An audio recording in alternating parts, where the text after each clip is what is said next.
Creo que ya estamos en contacto con el doctor Rafael Colombo. Buenos días, Rafael. ¿Qué tal? Buenos días, ¿cómo le va? Muy bien. Bueno, nosotros estamos bastante impactados por la denuncia que han hecho ustedes desde la Asociación de Abogados Ambientalistas de Argentina. Es esa denuncia penal por los basureros petroleros en Vaca Muerta. Y claro, por radio no es fácil trasladar imágenes, ¿verdad? Porque hay que relatar las imágenes, pero vamos a hacer el intento. Lo primero que te quiero preguntar, Rafael, es ¿desde cuándo están haciendo ustedes la investigación sobre esta contaminación ambiental que están produciendo las petroleras allí en Neuquén?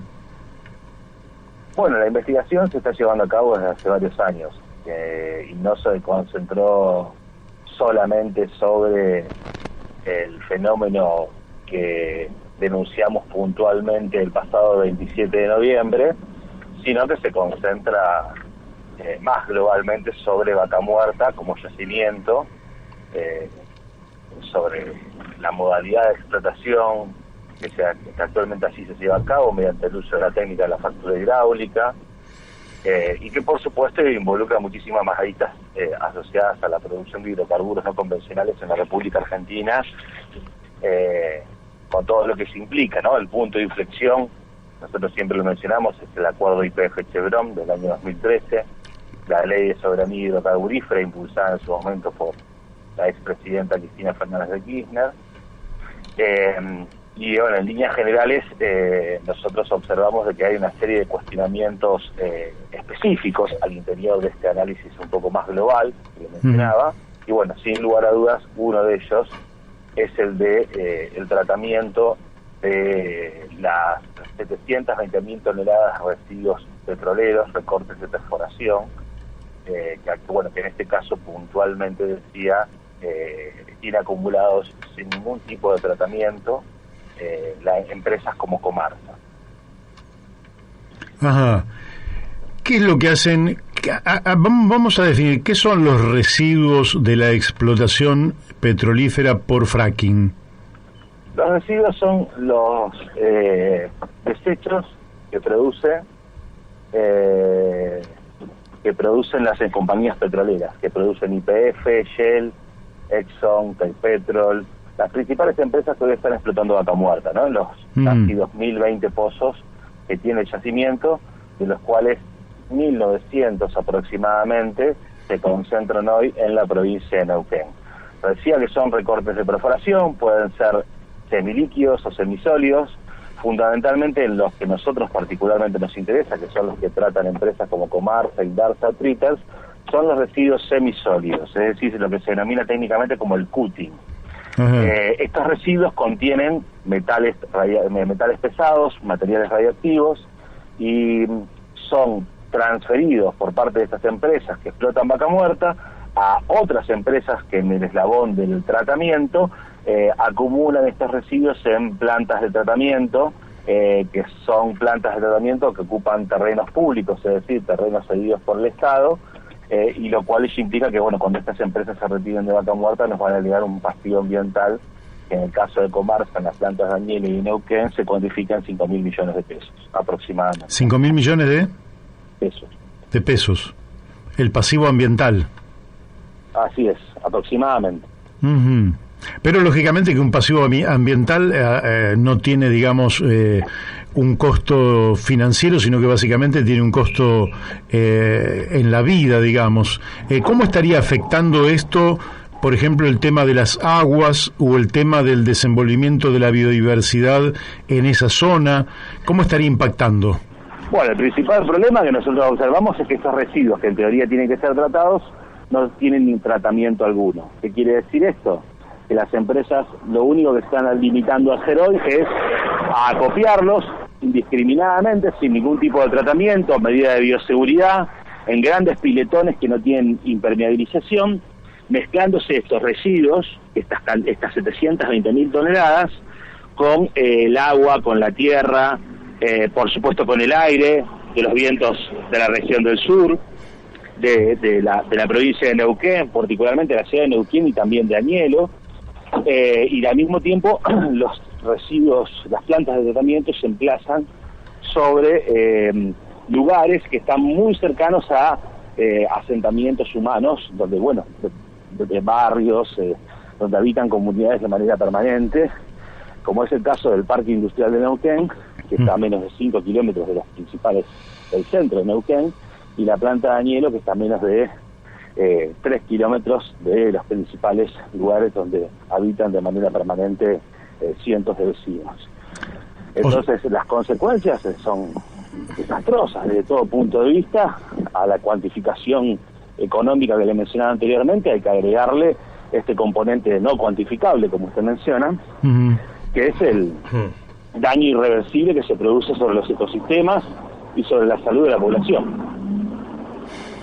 Hay, voy por el agua por ahora.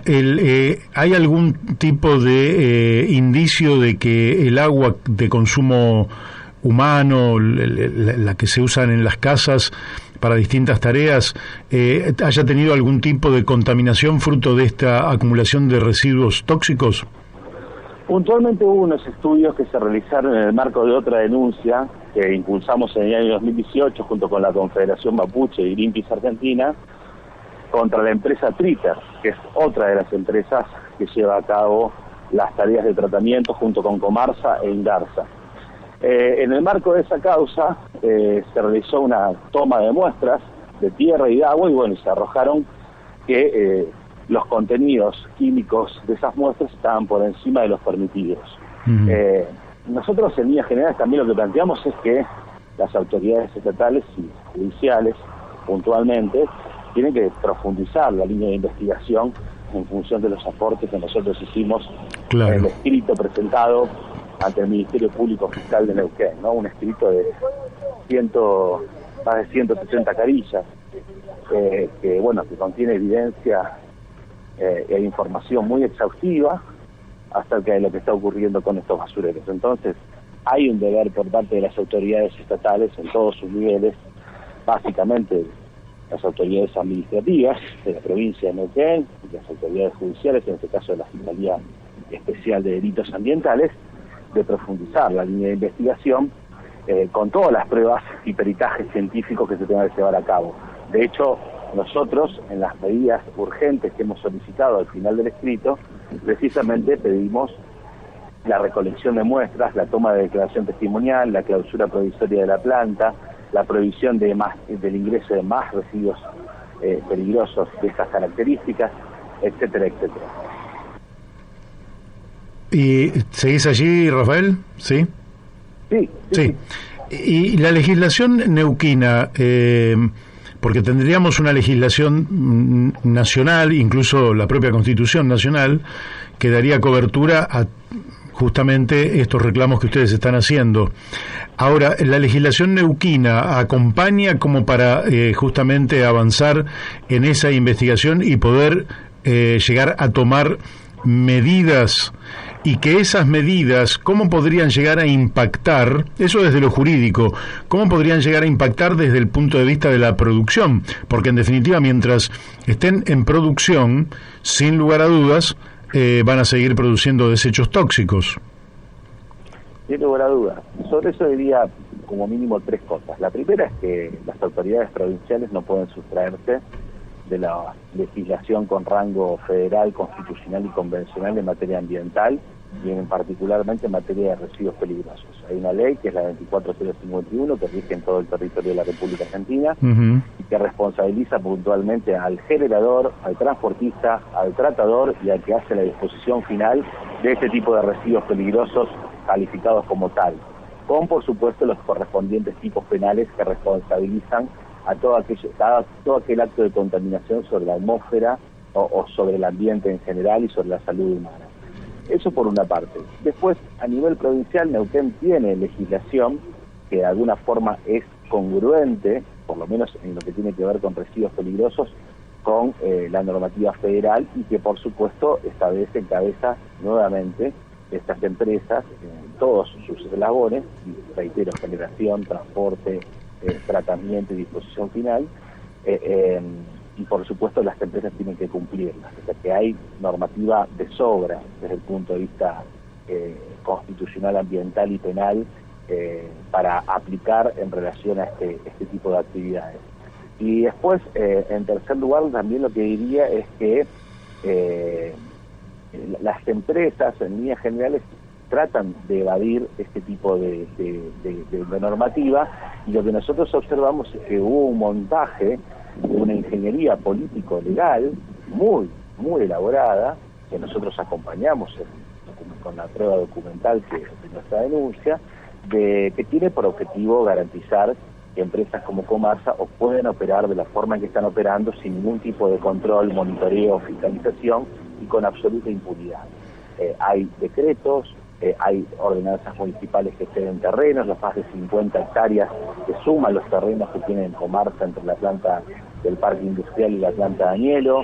Tenemos, decía, decretos provinciales firmados por el gobernador, resoluciones ministeriales, certificados de aptitud ambiental, en fin.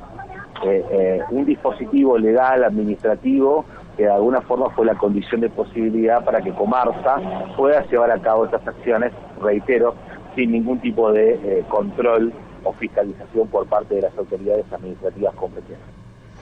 Claro. De aquí en adelante, ¿cómo podrías resolver la empresa, además de una multa o lo que fuera que tuviera que pagar, o de la suspensión de actividades transitorias, pero existe alguna chance técnica o tecnológica de reparar el daño ya producido, o pensás que ese daño, ya esos desechos depuestos en esos lugares, intoxicando la zona, están en una situación irreversible porque si se los toca puede empeorar la situación? Eso demandaría, para empezar, una auditoría seria por parte de universidades, organismos técnicos científicos, organizaciones de la sociedad civil. Cuando me refiero a seria, me refiero a una auditoría libre de conflictos de intereses, claro, que determine específicamente las características fundamentales del pasivo ambiental que se está generando hoy en el Parque Industrial de Neuquén y en Añelo, para empezar.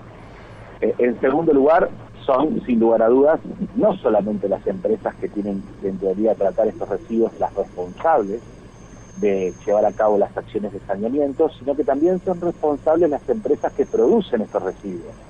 Esto es básicamente por un principio que está en la legislación federal en materia de residuos peligrosos y también en la legislación provincial, que dice que las empresas que producen estos residuos son responsables de la cuna a la tumba. Es decir, esto, que YPF, Tecpetrol, Exxon, Chevron, etcétera, no se liberan de su responsabilidad por el daño que producen estos residuos por transferírselo a empresas como Comarsa. Siguen siendo responsables por este principio de responsabilidad extendida. Claro. Por lo tanto, todas estas empresas serían responsables por costear las acciones de saneamiento que se determinen en el marco de esta auditoría que le estoy mencionando. Y bueno, y a partir de allí, sin lugar a dudas, bueno, habrá que determinar en el marco de auditoría cuáles son los daños que efectivamente son irreversibles, y bueno, y cómo se hace para señalarlo. Pero también esto, Mario, está ligado a un cuestionamiento mucho más de fondo que nosotros hacemos sobre Vaca Muerta como yacimiento. Yo creo que esta denuncia, junto con la denuncia de Petro y muchísimas otras denuncias de organizaciones, de comunidades, de asambleas multisectoriales, que hablan de los impactos de la hidrofractura, de los problemas de sismicidad, del aumento de la sismicidad, de la utilización de millones y millones de litros de agua, del carácter antieconómico, de la inviabilidad económica de Vaca Muerta con los yacimientos, concentrándonos en un activo que el mundo ya está considerando casi como obsoleto, como son los hidrocarburos. Usted, para que tenga una idea, piense que el Banco Mundial o el Banco Europeo de Inversiones están prácticamente migrando sus inversiones de los hidrocarburos hacia las energías renovables. Están generando bancos de inversiones con características climáticas o con perspectivas climáticas. Al mismo tiempo también se piensa, Mario, que el Estado federal ha subsidiado en aproximadamente 10.000 millones de dólares a Vaca Muerta desde el año 2013 en adelante. Eso es un montón de dinero, Y los subsidios dan cuenta de esta inviabilidad económica, porque los propios gerentes y CEOs de las empresas involucradas dicen que sin estos subsidios Vaca Muerta no podría ser explotada. Al mismo tiempo también le agrego otro dato: el presupuesto 2021, el presupuesto federal 2021 contempla 78.000 millones de pesos más en subsidios a los combustibles fósiles, ¿no? Para el plan Gas 4 y otros planes del gobierno federal. Eso es 4 veces más que el presupuesto del Ministerio de Medio Ambiente y 10 veces más que el presupuesto del Ministerio de Salud en contexto de pandemia. Ya, claro. Ahora, ¿no sentís que el poder político, que está constituido en definitiva por personas que conocen la situación, siempre está como en una situación de debilidad financiera, en una necesidad de obtener dólares a cualquier costo, y entonces se pasan por alto todas las observaciones, pactan con las empresas y terminan en estas controversias que realmente a esta altura del siglo XXI ya no deberían existir. Ahora, ¿cómo sentís que el poder político de Neuquén puede abordar esta cuestión en esa contradicción entre la comprensión del daño ambiental por un lado, pero por otro la necesidad de tener recursos financieros? ¿Crees que han elaborado intelectualmente y propositivamente algo alternativo para ir saliendo de esta trampa? La información que existe de público conocimiento indica que no. Que no hay plan alternativo, que los gobiernos provinciales y el gobierno federal intentan en este contexto profundizar matrices de mal desarrollo netamente extractivistas, con todos los impactos que tiene sobre la salud y los ecosistemas. Una matriz extractivista que no solamente involucra los hidrocarburos no convencionales, sino que también involucra la explotación de los yacimientos de litio, la profundización de las explotaciones ligadas a la megaminería, el complejo agroindustrial con énfasis en la soja y en el nuevo trigo transgénico aprobado recientemente, sí. Con todo lo que se implica en términos de semillas transgénicas, aplicación de millones de herbicidas agrotóxicos, la deforestación masiva que está produciendo en las principales provincias del centro norte de Argentina, como Santiago del Estero, Chaco, Formosa, Salta, en fin, muchísimas otros, las propias represas hidroeléctricas del río Santa Cruz también, ¿no? Son todas expresiones de modelos de mal desarrollo que de alguna forma no solamente producen los impactos que le mencionaba anteriormente, sino que también invisibilizan o ocultan deliberadamente las insurgencias y las alternativas a estos modelos. Básicamente, los modelos basados en una agricultura con agricultores, con una mayor y justa distribución de la tierra, los modelos basados en la soberanía alimentaria, los modelos basados en la promoción de las energías renovables, en fin, creo que es Argentina, en ese sentido, los principales partidos políticos, el gobierno federal, los gobiernos provinciales, los municipios, son víctimas de una suerte de ceguera, o mejor más que víctimas, o padecen una ceguera y un analfabetismo ambiental que hoy en día está comprometiendo a las generaciones presentes y a las generaciones futuras. Tiene que haber un cambio radical de mentalidades por parte de las autoridades políticas, y aparte porque ese es el mensaje que está transmitiendo la sociedad civil movilizada en la calle. Usted ve lo que está pasando en Chubut en este momento. Ayer se cumplió un año del Mendozazo, de lo que fue la defensa de la ley 7722 de Mendoza para la defensa del agua. En fin, esto involucra a gobiernos que provienen de partidos radicales, partidos justicialistas, el Movimiento Popular Neuquino, en el caso de la provincia de Neuquén. En fin, no hay grieta desde el punto de vista ideológico a la hora de llevar a cabo este tipo de proyectos en complicidad con las empresas y corporaciones transnacionales. Última que te voy a hacer de mi parte, ¿cómo estás viendo a la juventud que se entiende que desde el punto de vista intelectual comprende la situación, desde el punto de vista del mundo de los intereses está desvinculada a cualquier interés espurio, y además como proyecto de vida necesita un ambiente sano hacia el futuro? ¿Cómo estás viendo el papel de la juventud en la lucha por la defensa del ambiente? central y sin lugar a dudas uno de los aportes más renovadores de la agenda socioambiental de las últimas décadas en Argentina, en América Latina y en el planeta. Forma parte de un fenómeno global, que en Argentina no fue la excepción, y claramente las juventudes están cada día más comprometidas, más informadas y más activas en cuanto a movilizarse y generar acciones de protesta y reclamo frente a las autoridades administrativas, judiciales y parlamentarias en relación a las agendas socioambientales. Bueno, en Argentina lo hemos visto este año, lo vimos el año pasado con el movimiento por la acción climática en diciembre del 2019, lo vimos este año también con las movilizaciones por los humedales en la región del litoral, pero también por los bosques en Córdoba y otras provincias. Lo vimos también, lo estamos viendo en la provincia de Chubut. Es increíble el nivel de movilización que hay ante este fraude escandaloso desde el punto de vista electoral del gobernador Arcioni, quien explícitamente se había pronunciado en contra de la mega minería durante su campaña electoral. Y ahora cuando es gobernador dice que hay que avanzar con la mega minería, lo cual es un escándalo pero absoluto desde el punto de vista democrático, porque insisto, es un verdadero fraude al electorado que depositó el voto en la figura de ese candidato, y después la traición que ese mismo candidato a la hora de ejercer el cargo para el cual fue elegido llevó a cabo, ¿no? Eso me parece también que es algo que las juventudes, que los movimientos socioambientales no están tolerando más.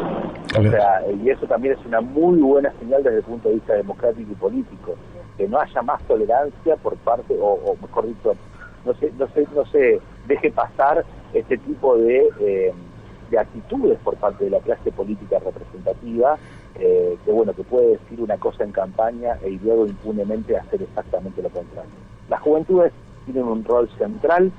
Digo juventudes porque es un movimiento que es muy heterogéneo, muy rico, con muchas matices en su interior, sobre todo desde el punto de vista federal, pero insisto, son claramente el gran actor político que hoy se sienta en la mesa de los grandes debates socioambientales, no solamente con los sectores políticos, sino, te reitero, con la justicia, con el Parlamento y, por supuesto, peticionando desde la calle. Muy bien. Rafael Colombo, te agradecemos muchísimo este contacto que has tenido con La Brújula, aquí por Radio La Luna. Te deseamos un buen fin de año y que tengas un mejor 2021. Bueno, Mario, que tenga muy buenos días usted también, y bueno, felices fiestas, y bueno, estamos en contacto para cualquier otra información que se vaya surgiendo en las próximas semanas. Muchísimas gracias. Te mandamos un abrazo. Abrazo, saludos. Chao.